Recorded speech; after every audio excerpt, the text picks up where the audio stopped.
Если ты будешь ответственно относиться к работе и не будешь сразу рассчитывать, что тебе сразу будут платить 5-10 тысяч долларов, как наши приехали, думали, мы такие умные, тут же дебилы. Если он получает 1000, то я должен 10 получать. Это как у меня рабочие. И нахалтурили, понимаешь, что это надо. Понимаешь, это неправильный подход. Всем привет, это Коста-Рика, и мы встретились с Мариной. Это новое интервью. Поехали.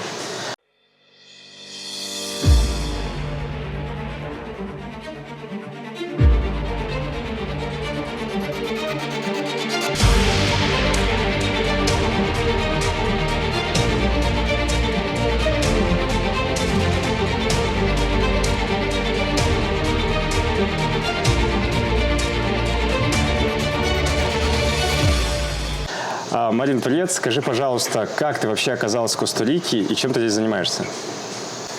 В Коста-Рику мы приехали примерно 5 лет назад первый раз отдохнуть, посмотреть эту страну. И страна настолько понравилась, что мы решили сюда со временем переехать жить. В январе мы где-то 2019 года отдохнули хорошо. В мае приняли решение приехать в сентябре, найти какую-то землю купить, чтобы построить в перспективе домики. Рядом мы хотели снять домик для проживания. Нужно было определиться, в каком районе Коста-Рики это сделать.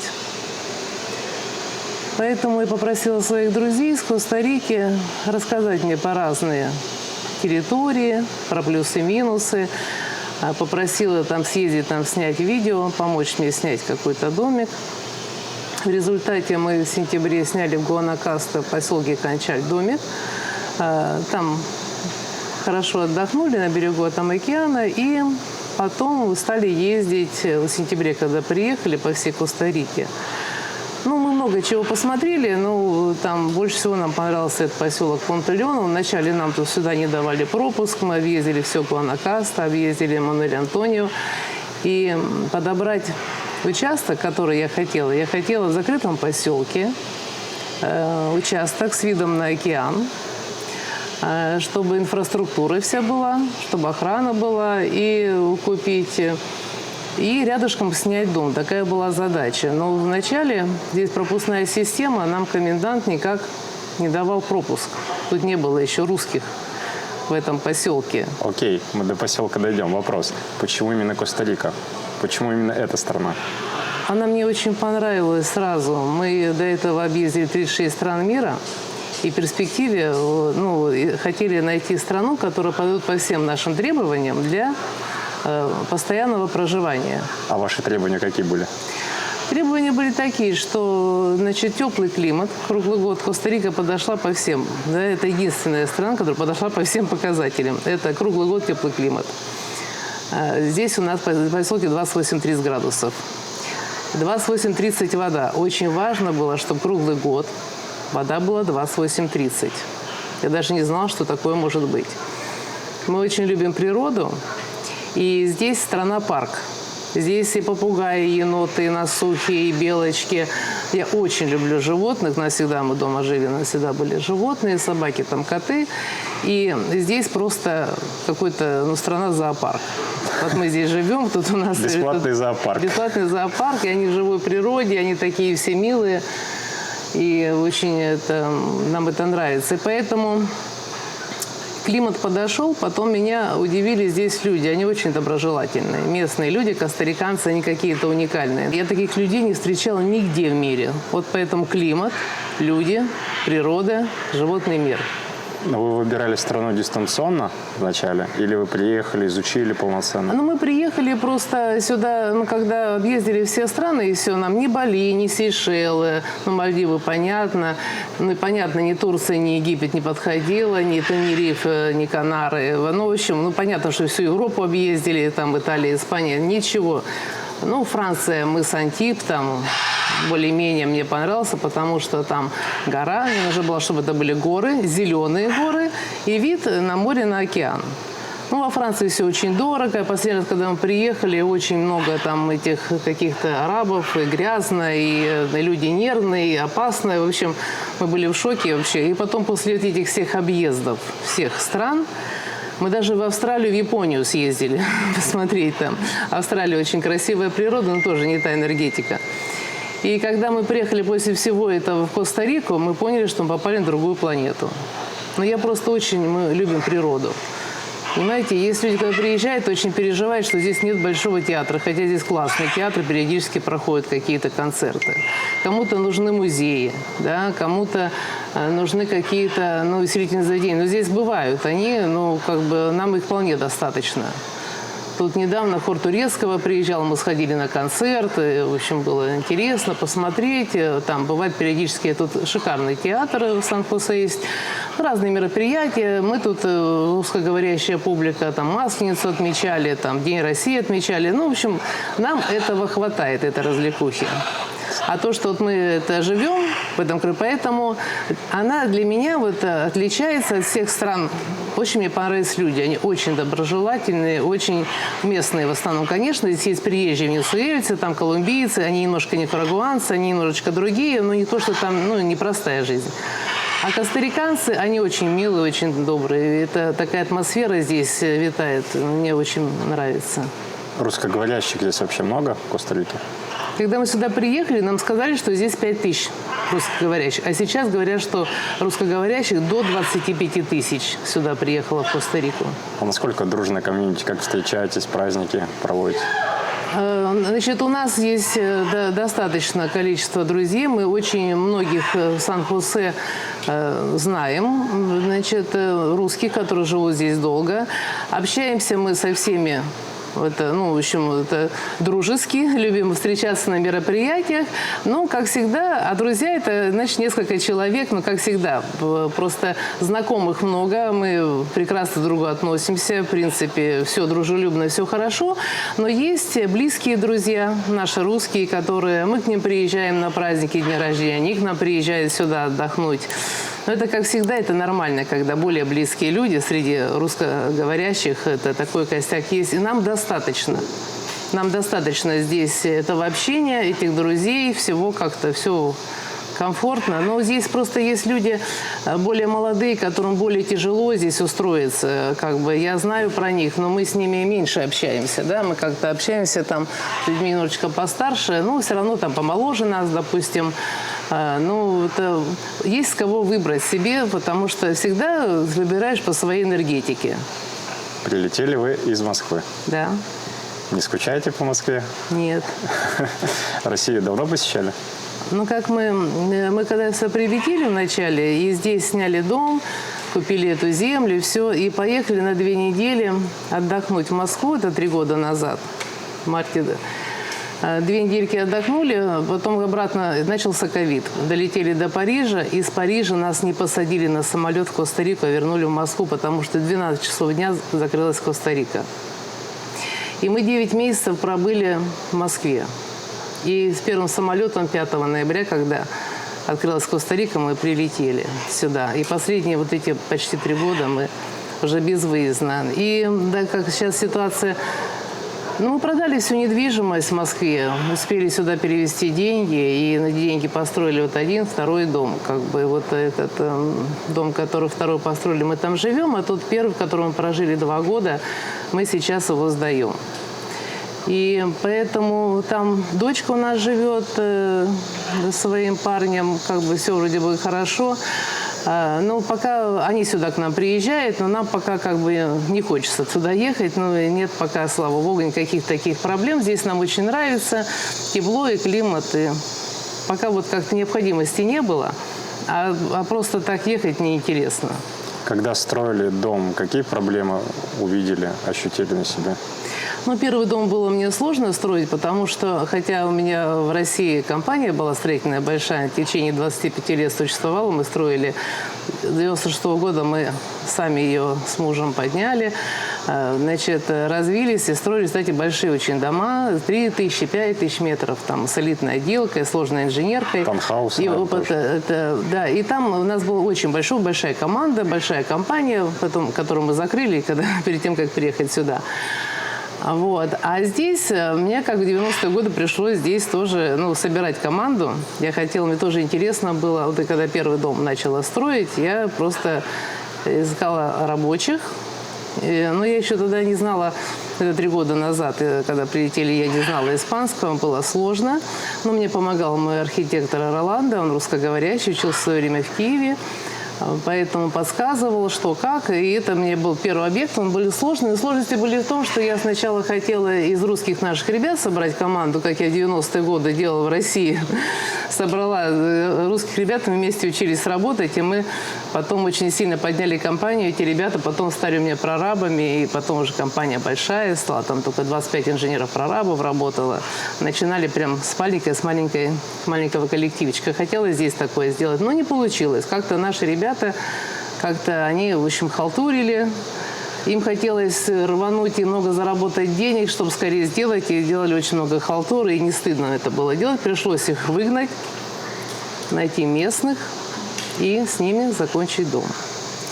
И когда мы закончили дом, местные, они, в общем, тут их же много. Здесь можно отобрать среди ребят, которые добросовестны. Их надо просто подучить, подсказать.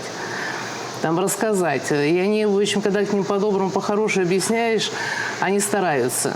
Ну, допустим, что-то с них не требовали в какой-то момент, они что-то не умеют, но когда начинаешь им рассказывать, они хотят учиться. И в конце, когда построили дом, они говорят: спасибо вас большое, вы так многому нас научили. Они мне благодарны, я им благодарна. И когда начинала строить уже второй дом, я понимала, что я тоже взяла бригаду местных, очень хорошая бригада, да. Есть у них ошибки, приходилось вначале немножко на них ругаться, они обижаются, они не любят, чтобы на них ругались. Потом я поняла, что ругаться нельзя, и надо шуточками, прибауточками. Приходишь, похвалишь, какой ты молодец, расскажешь, что ты не так сделал, говоришь: ну как же так, ну давай еще раз попробуем. В общем, в конце концов, я первый дом построила за 5 месяцев. Сложности были, потому что пришлось менять команду. Я рассчитывала на наших ребят, и потом они после меня работали в других местах. Но я хоть с ними расплатилась, в общем, и все. А в других местах они работали, там вообще их выгоняли, им даже не платили. Потому что, ребята как-то опыта строительного нет, а хочется много денег, понимаете? И когда знают, что если местные стараются, что-то не очень получается, плохо делают, а наши знают, что он халтуру делает. И говоришь: вот так нельзя, пожалуйста, сделай так. Уходишь, он делает вот. Приходится потом местные приходилось разбирать стены, ставить закладные, где нужно, переделывать. Понимаете, это было очень меня расстраивало, было очень обидно. Но что сделаешь так, да? Люди разные, бывают, попадаются. А с местными я строила дом за 10 месяцев. Построили большой дом, он 500 метров, 2 этажа. Я благодаря им испанский свой подтянула. Я заказывала все материалы, я ставила задачу бригадиру, какой рабочий что делает. И поняла, что их лучше хвалить и не ругать. Ходила их хвалила. Там шуточки, прибауточки. Придешь, ты аж: ой, Эрик такой молодец. У меня точно сегодня плитку в гостиной закончит. Я чувствую, пиво придется ему сегодня купить, наверное. И он такой довольный, мокрый, весь старается. Кладет. Ребята, как-то тоже надо было. У нас в России немножко бывало, приходилось строгость проявлять для того, чтобы люди хорошо сделали работу. Да. А здесь они очень добрые, и они понимают только доброе. Первое время, когда ругалась, они Роландо жаловались моему архитектору, говорит: зачем он на нас ругается? Пускай лучше попросит, мы же для нее все сделаем. В общем, это другая совершенно психология людей. Как долго выбирали эту локацию и почему именно здесь? Когда я попросила свою подругу Олю, мне подобрать локацию, требования были такие: недалеко от Сан-Хосе, закрытая территория с красивым пляжем, и чтобы вся была, охрана была, и развитая инфраструктура, чтобы рядом были магазины, банки, больницы, все, что... Она говорит: это единственное место, которое по твоим параметрам подходит, это Пунта-Леона. Но мне туда не дает комендант пропуск. Она просила. Мы подъезжали с ней сюда, когда я выбирала землю. Нас охрана не пускала. Она просила Эстебана, коменданта: у меня есть русский клиент, покажи землю, она хочет попасть, купить землю. Он вообще там все отнекивался, он не понимал, зачем тут ему какие-то русские, вообще непонятно. То есть русских вообще здесь не было? Не было до меня. Это я потом сюда продала землю, друзей сюда перетащила своих. Купили и квартиру, и землю, дома построили. Теперь у нас тут коллектив целый.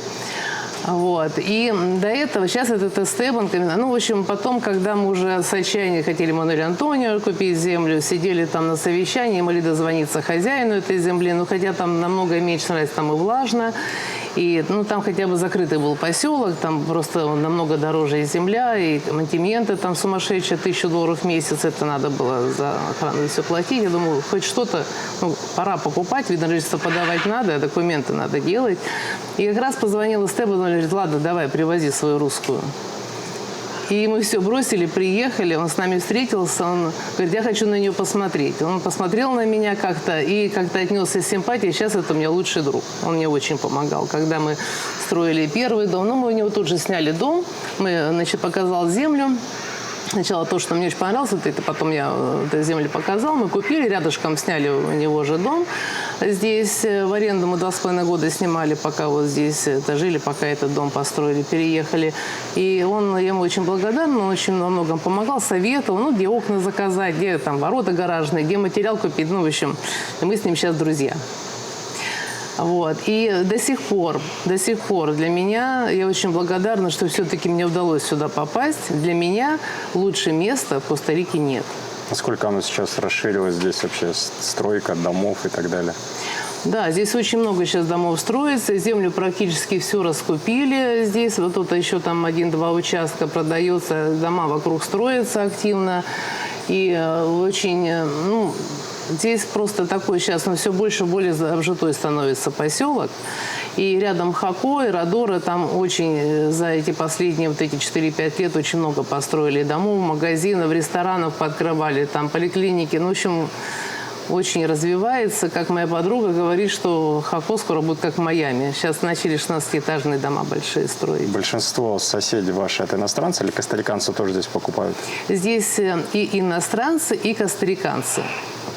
И богатый костарикан. Здесь то министр туризма здесь у нас вот жила, не знаю, сейчас живет там министр образования, вот такие вот семьи, которые... Это популярное очень место, его хорошо знают местные костариканцы, но это место просто, оно такое считается у них элитное. И поэтому более дорогая земля. Как Рублевка? Да, это как, знаете, даже, может быть, здесь как Рублевка есть Лос-Уенис, Родора, там вообще очень дорогие дома. Там дома 3-5 миллионов долларов, квартира по 1,5 миллиона, там яхты стоят. Это как Рублевка. А есть здесь у меня как и Новая Рига, я бы сказала. Знаете, вот Новая Рига, она чуть подешевле Рублевки, чуть попроще, но что мне нравится, но зато очень зелено, как-то здесь более натурально. Там в Лос-Уенисе там такие все кустики, деревья все постриженные, такие все, ну, как-то все, знаете, вылизанные. А здесь как-то ближе к природе, поэтому здесь больше животных. И как-то, ну, как в джунглях живем, но в то же время здесь как-то все, ну, обустроено. Хороший пляж, там рестораны, там душевые, там туалеты, все, в общем. Резидентство тяжело было сделать? Нет, мы же получили, когда мы как инвесторы, мы купили землю. В то время, когда мы покупали, нужно было купить не меньше $200 000. Мы купили тогда вот 2 участка. А сейчас достаточно купить недвижимость, землю или там какой-то домик или квартирку. Это не меньше $150 000, можно подавать вид на жительство. То есть сейчас сумма упала, меньше стала? Да. Но они привлекают просто. Они сейчас делали льготы, все равно привлекают инвесторов. Ну, проблема в том, что мы даже ковид был, мы за 8 месяцев получили вид на жительство. Мы застряли еще в Москве, мы в сентябре месяце еще были в Москве. И нам позвонила наша юрист, и мы никак не могли оттуда выехать. Значит, нам дали резидентство. Мы когда в ноябре прилетели, записались на СИТу, пошли, получили эти седулы наши. Вот. Значит, это дают на 2 года, потом нам продлили 2 года, а сейчас нам уже можно подавать на временный вид на жительство. После 3 лет можно подавать на постоянный вид на жительство. А на гражданство через сколько лет? Через 7 лет с момента начала проживания. Значит, люди в возрасте, которым старше 65 лет, они сделали льготу, экзамен сдавать не нужно. Если меньше, младше человека 65 лет, надо сдавать на испанском там, историю, географию, язык, что-то такое там, на гражданство. Ну, когда тебя возраст, ну, они льготу такое сделали. Потом они сейчас ввели льготу, когда ты получаешь вид на жительство, ты можешь без таможенной пошлины привезти машину. На семью можешь 2 машины, там муж, жена, допустим, и домашние вещи. Это тоже очень большие здесь таможенные пошлины, поэтому это очень выгодно. Ну, продать потом будет тяжело. Без таможенной пошлины? Да? Ну, не потому что знаю. надо будет переоформлять это все. Нет, я думаю, нет, ты привозишь сюда ее, ты оформляешь ее здесь, в Коста-Рике, она нормальная, машина с документами, просто ты не платишь она оформляется здесь у тебя, она не то, что с номерами, просто у тебя льгота, так как у тебя, значит, ты получил вид на жительство, ты просто не платишь таможню.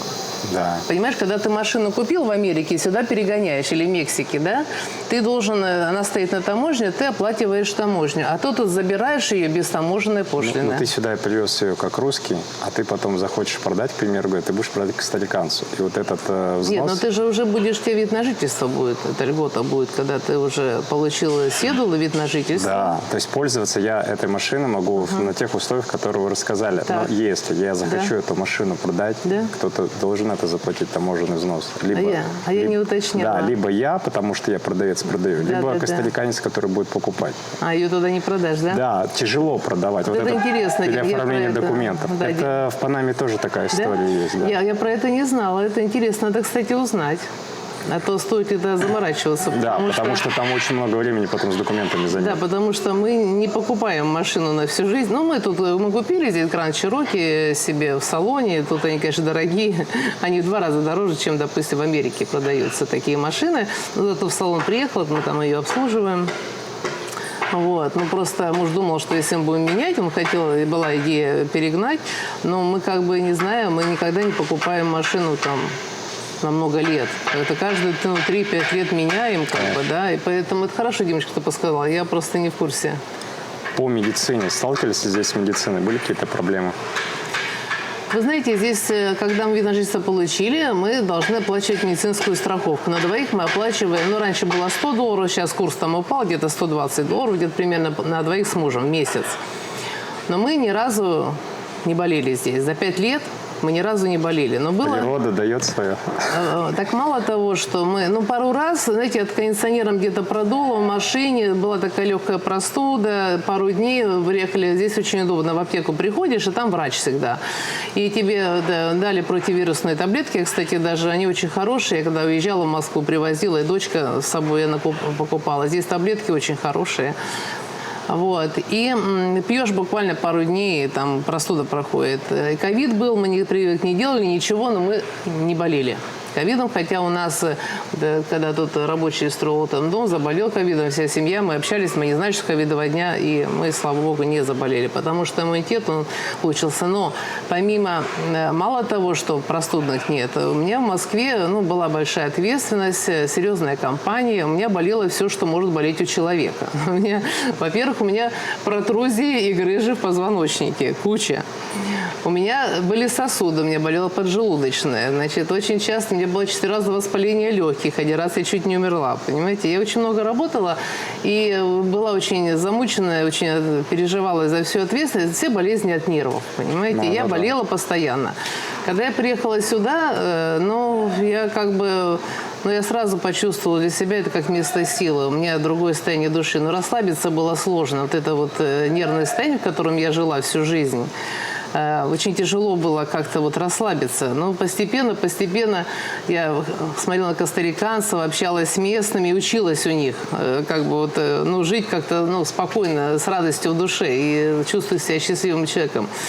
Где-то год прошел, я немножко расслабилась, я говорю своему Роландо, архитектору, я говорю, слушай, по-моему, я наконец-то меня отпустила. Я чувствую как-то, знаешь, умею радоваться жизни, я как-то вижу эту красоту, мне как-то полегчало.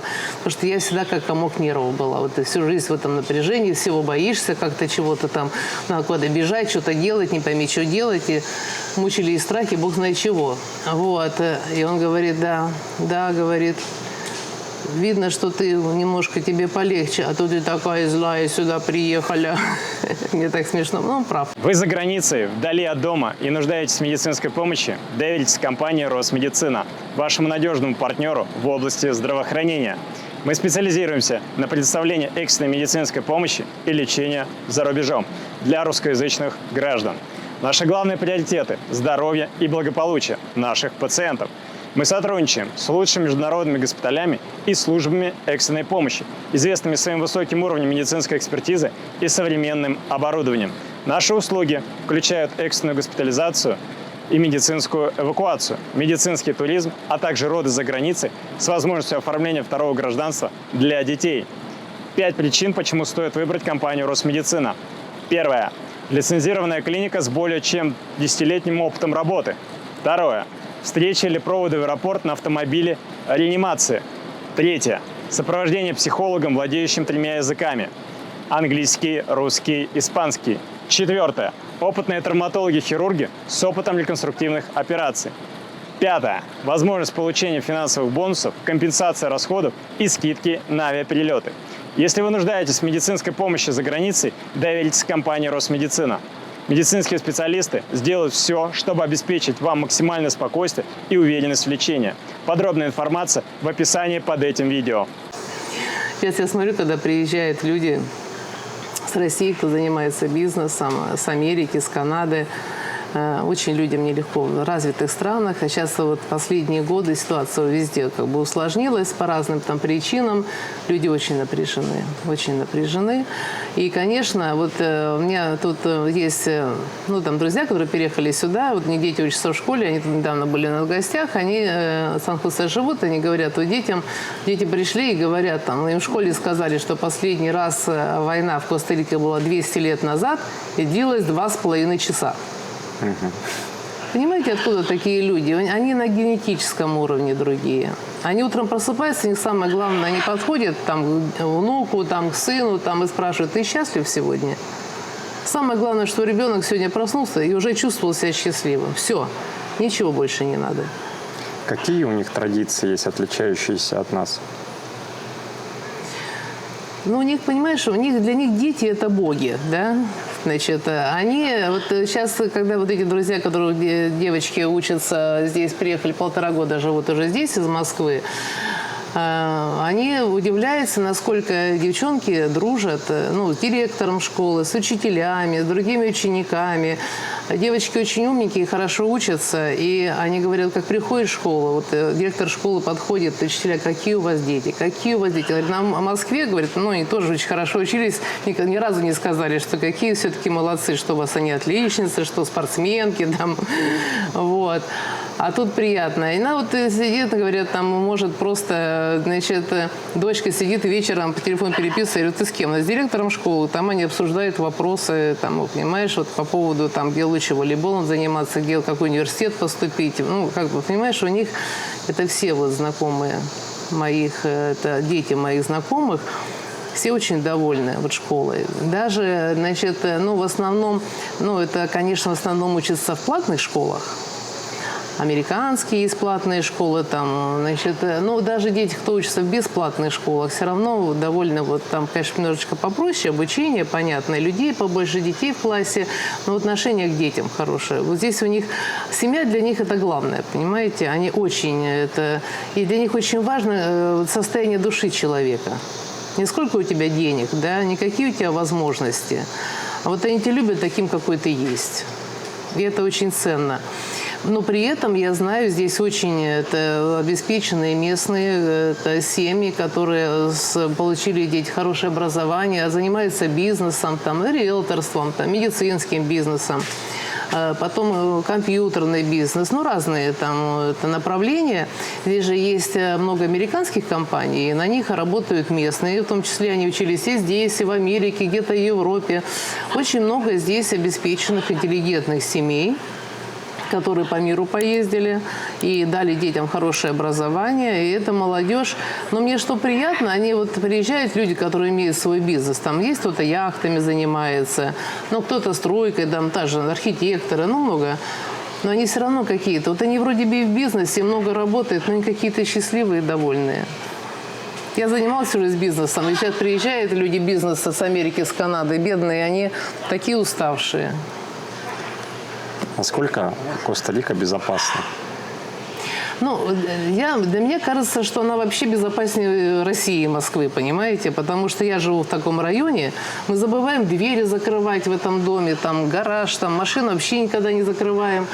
У нас просто очень безопасное место. Понимаете, здесь закрытая зона, здесь все живут свои, или друзья приезжают, ну или там даже сдают в аренду, так все-таки люди здесь недешево, там все-таки семьи такие приличные там снимают. Я в Коста-Рике ни разу не видела какой-то опасности, не слышала там. Я знаю, что читала по соцсетям, что люди где-то, допустим, в Сан-Хосе есть неблагополучные районы, что там ночью ходить нельзя, что там могут из пистолета выскочить или с ножом. Я про это слышала, что это есть, но мои друзья не сталкивались с этим, или мои знакомые, это по соцсетям. Потому что, как в любой стране мира, понимаете, есть опасные и безопасные районы. Тоже надо это учитывать, да? Когда в Москве есть Рига, Рублевка, или там, Минка, где вот мы жили, там спокойно. А есть какие-то Мытищи там, или Новоогарево, понимаете? Бирюлево, там тоже ночью особо не выйдешь. И есть также наркоманов много в Москве. Но я всю жизнь прожила, их не видела, не слышала, понимаете? Также здесь, говорят, здесь есть наркоманы. Я не знаю, где они, эти наркоманы. Я никогда не видела и, наверное, не увижу. Понимаете, если мне эта тема не интересует, если я захочу, я, наверное, не знаю, кому нужно, тот попрется, наверное, там в Сан-Хосе какие-то места есть, и район, наверное, может, не очень, может, пойдешь за этими наркотиками, может, по башке получишь, но мне туда не надо. Понимаете, поэтому есть, надо, конечно, узнавать все-таки. Все равно можно, допустим, наверное, по РНБ там что-то снять какое-то и не обратить внимания, не уточнить, что это за район, а посмотреть, выбрать самую дешевую цену и попасть в какую-то неблагоприятную обстановку. Это я могу допустить. Я знаю, что на Карибах там все-таки немножко другие костариканцы, они смесь с африканцами, и там как-то похуже с безопасностью. Они более немножко агрессивные такие, и наркотиков там больше. И туда едет публика там оторваться, понимаете, по большому счету. Хотя, в принципе, говорят, и в Хако, говорят, там можно купить наркотики, если хочешь проститутку снять, понимаете, но... Это во всех странах мира какие-то есть люди. Кто хочет, тот всегда найдет то, что ему нужно. Каждый найдет свои интересы. Да. А так, наверное, что-то чистая страна. Даже вот и в Хако, и в Сан-Хосе, в основном так и по улицам, там нет какой-то особой грязи, как вот говорят в Нью-Йорке, в Лос-Анджелесе, или в Америке, не странно, вроде бы развитая страна, там вообще эти куча мусора, вонь, крысы какие-то, не знаю. Здесь такого нет. Есть что-то, что не хватает вам в Коста-Рике после России? Я настолько люблю Коста-Рику, мне удивительно, понимаете, мне хватает все. Вот не все. Есть люди, которые едут или с Америки, или с России и говорят, что тебе привезти. Ребята, у меня, говорю, здесь как в Греции все есть. Говорят, здесь даже Греция есть, район, понимаете? Мне абсолютно всего хватает. Я не знаю, я гречку, я ее в Москве не ела, понимаете? Рыбы здесь полно, я сама солю лосось, и всегда всем друзьям нравится, покупаю свежий, такой какой-то, красный, не знаю, мне нравится. Я в Москве его любила, солила, рыбу полно, мяса полно. Значит, я эту рыбу ем вместо селедки, хотя здесь есть, можно любую рыбу засолить, и будет тебе что-то типа селедки, Пшенку я тоже... Кому-то нужно пшено и гречка бывает, Икра красная, и пшенка, это пшено и гречка. Они есть еврейский магазин, называется Сан-Хосе, и там тоже можно купить икру, гречку какую-то, пшенка там еще. Кому-то что-то не хватает, я не знаю. Мне хватает абсолютно все. Мне нравятся и фрукты, и овощи, рыба, мясо, все свежее. У нас в Хако чудесный рынок. Там такие стейки мясные продают, и куры домашние, яйца домашние, я не знаю, домашнее это молоко, сливки, я творог делаю, и продают. Бутылочки, он немножко у них как простокваша, и сверху такой кусок бутылочки сливок. Сливки так съедаем, с простоквашу так пьем, или творог делаем. И овощи, фрукты, я не знаю, все такое вкусное, мне хватает всего. Мне когда спрашивают друзья, что привезти или не надо, мне ничего. Это вы в хорошем районе живете, не в Сан-Хосе. Значит, у вас здесь все есть. Нет, в Сан-Хосе тоже, вообще рынки эти овощные, они вообще как узбекские, крутые. Просто, если я хочу разочек туда съездить, то надо 2 часа выходной ехать, пробки все-таки. У нас поменьше рынок, но там все есть. Там все есть. И я не знаю, я слышала, что людям нужна пшенка, гречка, селедка. Мне она не нужна. Я говорю, Водка. тут ты знаешь, что тут и, господи, тут и водки этой полно, там как бы и все потом. Ну и, кстати, мне вот, не знаю, мне нравится, здесь и вино хорошее, мне пиво здесь нравится. Я никогда нигде во всем мире ездила, и мне что-то не нравилось. Здесь мне Империал это понравилось, я не знаю. Мне говорили его попробуй. Я говорю, да пиво, я сроду его не пила.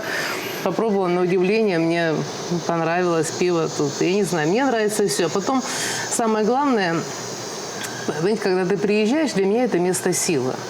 Вот человек должен приехать и посмотреть. Если он почувствует себя здесь, вот влюбится в эту страну. Вот у меня сегодня уехали отсюда клиенты из Канады. Замечательная семья, очень любят Коста-Рику. Они живут в Канаде, у них там свой бизнес, хотят сюда переехать. Они 5 лет уже ездят отдыхать. И вот они выбирают район, куда поехать. Они там Самара нравится, там даже землю какую-то купили, хотят дома строить. Ну, думают, может, где-то еще. Вот. И на самом деле им тоже, вот она вот приехали, они влюбились в эту страну. А когда ты влюбляешься во что-то, и тебе как Бог помогает, понимаешь? И дом какой-то снять, и что-то... Любовь не проходит? Нет, у меня она только больше. Это хорошо. Ну, просто я рассказываю свои ощущения, ребят. Я знаю, что много людей, которые приезжают, их это раздражает, понимаешь, что-то, да. Кому-то жарко, кому-то холодно, кто-то там змею там увидел, кто-то там еще чего-то там. Я тут не вижу ни змей, ничего. Вот мы сейчас сидим, у нас открыты все окна, и днем я удивляюсь, жить в таких джунглях и нет комаров. У нас был дом в России, там как лето, у нас в июне-июле, вот у нас получастка, там у нас большой участок был, 50 соток, большой дом, там пруд, лес, ну невозможно в лес выйти. Тепло, хорошо, но сидишь, ты брызгаешься и мажешься, и не знаешь, эти тучи, они просто тебе житья не дают. Ждал, тепло пришло, выйти нельзя, понимаешь? Потом опять раз холодно. Здесь я удивляюсь, вот Дима, вот мы сидим, да, вечерами, тут у меня тут клиент, так он спал тут на диване всю ночь, понимаешь, вот с Канады, который тут, когда вечером дождик был. Но, ребят, это мне как-то вот по душе, понимаете, я говорю, что эта страна единственная. Мне друзья говорят, как ты так далеко забралась? Я говорю, ребята, если Коста-Рика была на Луне, я бы улетела на Луну. Для меня это уникальная страна. Она энергетически мне подошла. Мне так приятно, что я иду плавать в океан.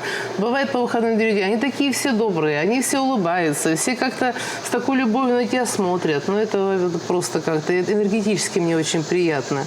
Я как бы все-таки в Москве там сложнее. Просто люди бегают, там выжить надо. Там, знаете, очень... И народ, конечно, ему там не до улыбок особенно. Он куда-то бежит, надо такие задачи какие-то решать там. А тут они никуда не спешат. И мне... Вначале мне это раздражало, я думала, сейчас я их научу работать, сейчас они тут у меня будут деньги зарабатывать, то подумала, нафиг это надо, люди живут счастливой жизнью, это нам надо у них учиться. Кто хочет отдохнуть с видом красивым на океан, рядом с попугаями и так далее, обращайтесь, ссылка в описании. Марин, вопрос. Есть же все-таки какие-то минусы в стране? Не бывает все так хорошо со всеми плюсами. Какие минусы ты видишь? Минусы... Ты понимаешь, меня вначале, для меня это был минус, который стал плюсом, понимаешь? Они настолько вежливые.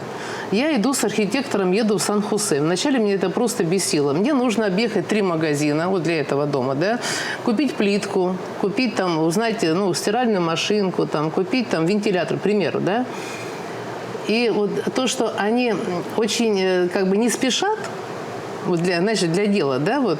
Вначале меня это жутко раздражало. Приходим в магазин, значит, мы подходим, там, ну, большой там Эпо-магазин, я тогда по-испански не говорила, с архитектором подходим к продавцу, он спрашивает, у вас есть стиральные машинки?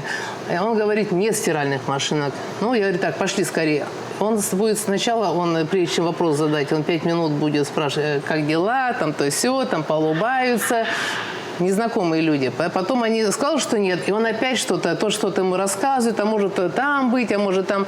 Но я еще не понимаю, что они говорят. Понимаешь, мне надо оббежать кучу магазинов, чтобы найти то, что я хочу. Я говорю архитектору, Роланда, ну почему мы столько времени теряем? Он говорит, нельзя, он обидится. Вот нельзя подойти, там, спросить, есть машинка? Нет, до свидания, там, да, и пошел. Нельзя, понимаешь? Когда мы приходили подписывать договора на участки, мы пришли в офис к этому адвокату, нам налили чай, кофе, мы сидели минут 40, ни о чем разговаривали. И думаю, господи, да когда ж мы закончим? Ну, пришел, бумаги распечатали, подписали за участок и пошли. Знаешь, меня это вначале... Мы привыкли в Москве бежать. Я говорю, у меня там еще кучу дел, я еще лучше за это время, я еще что-то там сделаю. А сейчас я как-то приняла их, вот эту пуровиду, понимаешь? И мне в банке сидишь в очередь, ты начинаешь нервничать, думаешь, что они так долго. Вот, понимаешь, для меня это было раньше большим минусом, да? Сейчас я успокоилась, и все. И мы приходим, значит, поговорить, значит, поговорить. Там уже спросить, значит, спросить. Подождать в очереди, посидеть, значит, посидеть. И я, правда, довольна тем, что меня это уже не раздражает.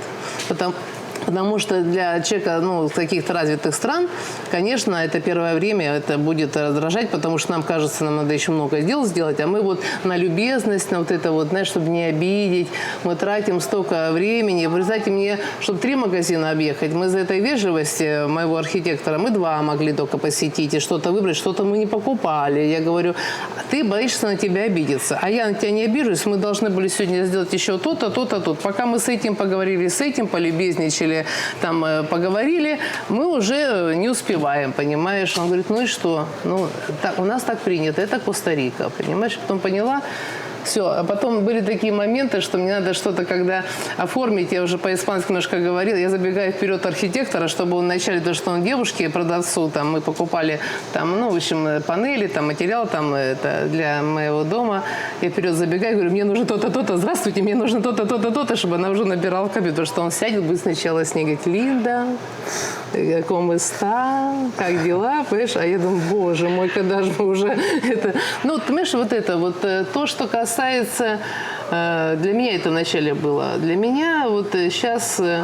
Я не знаю, для меня нет сейчас других недостатков. Я понимаю, что очень, когда мне звонят, многие ребята советуются, молодежь хотят переехать, я говорю, ребята, молодым очень сложно найти работу. Если человек не знает языка, ни английского, ни испанского, очень сложно, и нет какой-то профессии. Если ты не айтишник, не ценный работник банка или что-то там какой-то там, ты можешь какие-то эксклюзивные вещи, может быть, делать, может, какой-то у тебя талант, я не знаю, в какой-то области. Или ты понимаешь, может быть, ты все-таки строитель хороший, но ты не будешь требовать с клиента сразу бешеные деньги. Ты должен в рынке войти на этот рынок и за деньги средние, которые получает местный специалист, изучить материал, изучить, и в конце концов можешь собрать свою бригаду. Очень многие русские хотят работать с нашими.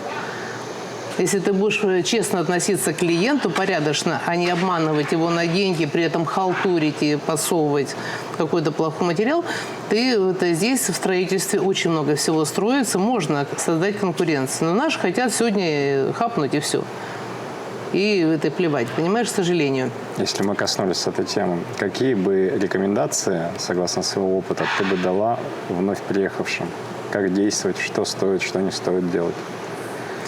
Ну, опять же, приехавший, я говорю, конечно, если человек приехал с деньгами, да, все равно это я бы советовала, давай с самого простого варианта начнем, да, значит, купить себе какую-то недвижимость, идеальный вариант, и как делают многие клиенты, и купить еще одну, вторую недвижимость, что под аренду, чтобы сдавать в аренду, для того, чтобы на эти деньги можно было жить. Есть люди, которые приезжают очень обеспеченные, они покупают много. Для себя дом и куча квартир там или какие-то дома в хорошем месте, которые хорошо сдаются. Ну, предпочитаю сдавать на долгосрок, у них стабильный доход и в хорошем месте. И это быстро окупается с учетом того, что за последние 8 лет цены на недвижимость выросли 2 раза. 8-10 лет. У меня друзья, которые покупали 10-8 лет назад квартиры в том же Хаку, они сейчас выросли 2 раза. Раньше были 120-130 тысяч, сейчас они 280-300 тысяч. И это время они все успешно сдавали. Понимаете? Это сейчас страна популярная, очень выгодно вкладывать, потому что и цены растут, и все развивается, и климат, и особенно выгоден для людей, которые с возрастом, да, к пенсии подготовиться немножко заранее, чтобы потом отдыхать, и все. Значит, если люди приезжают с небольшими деньгами, я знаю, допустим, порядка $150 тысяч покупают квартиру в Сан-Хосе для себя. ну или домик небольшой. И как-то все-таки находят где-то какую-то подработку, да, как бы, ну кто-то там бывает и в ресторанах где-то работает, может и хороший повар, может быть. А ребята, кстати, организовали сейчас ремонт машин, здесь проблема была, и наши хвалят, в общем-то, наши ребята организовали в Сан-Хосе ремонт машин. Кто-то сдает, мы накупили машин, сдает в аренду тоже, значит, ну вот сервисы, разные сервисы. Здесь сервисы все есть, но конкуренция маленькая. Это как начало 2000-х годов в Москве. Вроде бы уже все есть. Есть и ремонт, есть и парикмахерская, есть магазины какие-то, но этого недостаточно. Есть над чем работать. И активные ребята, кто хочет, да. Тот, кто как бы, ну, в бизнесе организовать, все-таки если человек что-то интересное придумал, вкладывать деньги, ну, как бы организовывать бизнес, это проще. Кому-то устроиться без знания языка на работу сложнее. У тебя нет разрешения на работу, у тебя нет ни английского, ни испанского, сложнее.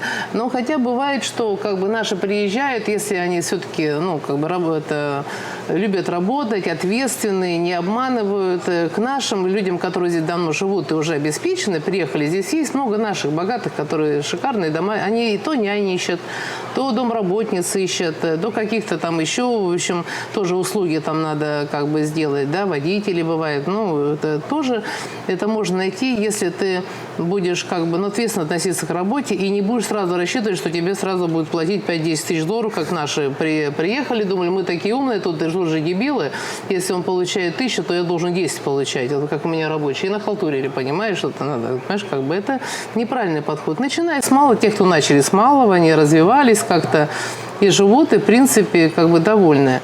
Просто надо все-таки понять, что все, никто тебя тут с распростертым объятием, если ты без денег и без опыта работы не будет ждать у вокзала в аэропорту и сразу повезет и будет тебе платить бешеную зарплату. Да? У всех своих трудностей хватает, но если ты активный человек и добрый, хороший, тебе и местные помогут, и наши помогут. Если ты не будешь думать, что ты сейчас ты их обманешь, ты же умный, они-то дураки здесь, потому что сейчас я тут их надурю, сейчас я тут лапшу навешаю, что-то такое. По-честному, по-доброму, по-хорошему. И второе, надо, чтобы страна тебе по душе возошла. Понимаете, как бы надо поездить, почувствовать. Если ты почувствовал, что это твое, Бог тебе подсказывает, что это твое, и у тебя все будет. Помучаешься, поищешь, подергаешься, но у тебя все будет хорошо. Если человек это почувствует, и вот он будет как танк, перед него все будет. Ну, тут даже климатические зоны разные. Кому-то не подходит жара, можно... Конечно, здесь можно жить. Но если хочешь все-таки работать, тебе очень важна работа, может быть, там поближе к Сан-Хосе поселиться, там, что разные там деятельность может быть, да, как бы. Вот Аня Ильинична, она молодец, она, конечно, она прекрасный художник, она, в общем, молодец, это вот в Линч-Круса, мне очень нравится кафешка, мы там любим день рождения отмечать, у них очень атмосферные, вкусные, девчонки такие классные, там, и Юля, и Оля, всегда вот хочется к ним туда приехать, вкусно поесть и пообщаться. Это девочка, которая сама всего добивается, сама пробивается, и я считаю, у нее большое будущее. Она вот Масленицу, какие праздники шикарные нам устраивает, который год, там, в прошлом году было 500 человек, в этом году 1000 с лишним пришло на мать. Это и местные, и русские. Там и праздники, и концерт тебе, и блины, и да, там все. А она вот молодец, активная девочка, и все у нее будет замечательно. Понимаешь, как бы она пашет, и ее все знают. А люди приехали и сидят, ждут, что кто-то сейчас придет к ним домой, спросит, как у тебя дела, может, что тебе денег принести, или, может, тебе что-нибудь борщом накормить. Понимаешь, ну, такого не будет. Конечно. Вот такие рекомендации были от Марины. Думайте, решайте. Остались вопросы, пишите в комментариях. Всем до новых встреч. Пока.